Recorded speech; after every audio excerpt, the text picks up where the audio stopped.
May mga nakita nga akong lumabas na AI, specifically yung si Lola Aida. Para man naisipan ko lang, so gumawa ako Lola Rasta. Gusto kong bumait pero di ko magawa. Nasa Diyos ang awa, nasa tao ang gawa. Paggising ko, wala pang 8 hours po, naka 200k na ako. Sarap na. Viewers. Ah. And then after 4 days, naka 6.2 million na yung views. Damn! And then pagkatapos nun, wala, inalis ang TikTok. Community guidelines daw. So I don't know. And then gumawa lang ako ng mga ganun. Still sticking to the same character. So sabi ko, ano yung mga unique, yung mga nakakaiba sa mga generate nila. So sabi ko, flip-top, yung mga flip-top, mga rap battles, yung mga ganun, di ba? Hoy Marites, magaling ka manghula. Pero di mo nahulaan kung bakit wala kang jowa, di ba?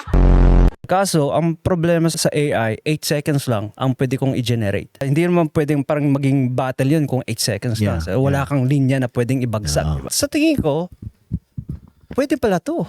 Queen ng kanto, hari ng gulo, tiwala sa sarili, di ako susuko. Especially kapag i-monetize mo. Ako, hindi pa ako monetize. Sabi ko, wow, first time kong mga ganito na views. Engagement, no? Hindi naman talaga ako TikTokers or social media influencers yung mga ganun. Pero nakita ko lang yung opportunity. Yung proseso na paggawa ng kanta sa Suno at saka sa AI, sa Vio at saka sa ChatGPT. Tol, sabi ko sa'yo, minuto lang. Nakagawa na ako ng kanta. Rasta, lakas sa dangalang dala.